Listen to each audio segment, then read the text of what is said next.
महाराष्ट्र राज्याचे उपमुख्यमंत्री अजितदादा पवार यांचे विमान दुर्घटनेमध्ये दुःखद निधन झाल्याकारणाने महाराष्ट्र सरकारने या ठिकाणी महामंडळामार्फत या ठिकाणी एक सूचना जाहीर करण्यात आलेली आहे। ही सूचना बांधकाम कामगार विभागासाठी आणि त्या कामासाठी आहे। थोडक्यात ह्या एका कामासाठीच नाही तर सर्व कामांसाठी ही सूचना आहे। ती व्यवस्थितपणे आजच्या व्हिडिओमध्ये आपण समजून घेऊयात। तत्पूर्वी तुम्ही चॅनलवरती नवीन असाल तर चॅनलला सबस्क्राईब करा। व्हिडिओ आवडल्यास व्हिडिओला शेअर करायला विसरू नका। कामगार मित्रांनो, तुम्हाला तर खबर माहितीच आहे की बारामतीमध्ये या ठिकाणी प्लेन क्रॅश झालेला आहे आणि त्याच्यामध्ये अजितदादांसोबत आणखी 6 जण आहेत। ते 6 जण या ठिकाणी दुर्घटनेमध्ये मृत्यू पावलेले आहेत। त्याच्यामुळे आज 28/1/2026 म्हणजे आजचा संपूर्ण दिवस संपला।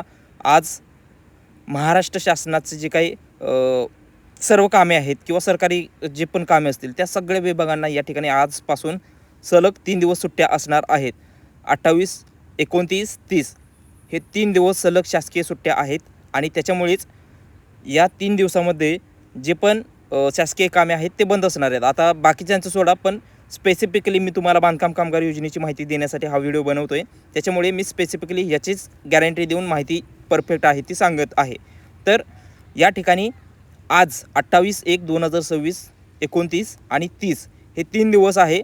बांधकाम कामगार योजनेची जी काही नवीन नोंदणी असेल, नूतनीकरण असेल किंवा जे पण 32 पैकी 23 प्रकारचे जे काही क्लेम चालू आहेत ते क्लेम आहेत। ते क्लेम करणे, त्याचं वितरण, ह्या सर्व बाबी ज्या आहेत त्या सगळ्या बाबी बंद राहणार आहेत। म्हणजे बांधकाम कामगार कल्याणकारी मंडळ आहे हे बंद राहणार आहे। हे 3 दिवस बंद राहणार आहे।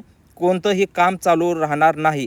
आता WFC ऑफिस असू द्या किंवा जे काही सेतू सुविधा केंद्र आहेत ते, तालुका सुविधा केंद्र आहेत ते सगळं बंद राहणार आहे। त्याच्यामुळे कोणी या 3 दिवसामध्ये तिथं जात असेल तर त्यांचा फुकट हेलपाटा होणार आहे, पायपीट होणार आहे फुकटची। त्याच्यामुळे काय अडचण नाही, तुम्ही गेला ना गेला ते तुमचं काय फेरफटका बागेत फिरल्यासारखं तुम्ही जाऊ शकता, हरकत नाही आहे। पण 3 दिवस या ठिकाणी WFC ऑफिस असू द्या किंवा जे काही तालुका सुविधा केंद्र असेल तर या ठिकाणी सुट्ट्या असणार आहेत। एवढंच नाही तर हे झालं फिजिकली, पण ऑनलाईन पद्धतीने जी पण कामं चालू आहेत ती सगळी कामं आता ह्या 3 दिवसामध्ये बंद असणार आहेत। आता या ठिकाणी ह्या सुट्ट्या कधी संपणार आहेत आणि जे काही नवीन नोंदणी असेल, नूतनीकरण असेल किंवा जे पण इतर क्लेम आहेत ते क्लेम कधी स्वीकारायला असू द्या किंवा जे काय त्याचं वितरण आहे ते वितरणाला कधी चालू होईल तर 31/8/2026ला या ठिकाणी हे मंडळ चालू होणार आहे, म्हणजे वेबसाईट चालू होणार आहे थोडक्यात। तर होय कामगार मित्रांनो, हीच खबर आहे। 31/8/2026ला या ठिकाणी पुन्हा वेबसाईट चालू होणार आहे आणि पुन्हा सुट्ट्या संपणार आहे। शासकीय सुट्ट्या जे काही ज्या कारणास्तव या दिलेल्या आहेत ती कारण संपणार आहे, सुट्ट्या संपणार आहेत आणि त्याच्यानंतर नवीन नोंदणी, नूतनीकरण आणि लाभाचे जे काय अर्ज आहेत ते अर्ज चालू होणार आहेत। आता 31/8/2026ला जे काय तुमची अपॉइंटमेंट असेल, अपॉइंटमेंटनुसार तुम्ही तिथं जायचं आहे। जर तुमची ह्या 3 दिवसामध्ये काही अपॉइंटमेंट असेल तर 3 दिवसाचा कोटा पुढे ढकलला जाईलच किंवा तुमचे जे काय अपॉइंटमेंट आहेत त्या अपॉइंटमेंट कॅन्सल होण्याची शक्यता असणार आहे। कॅन्सल झाल्यानंतर तुम्ही पुन्हा अपॉइंटमेंट घेऊ शकता।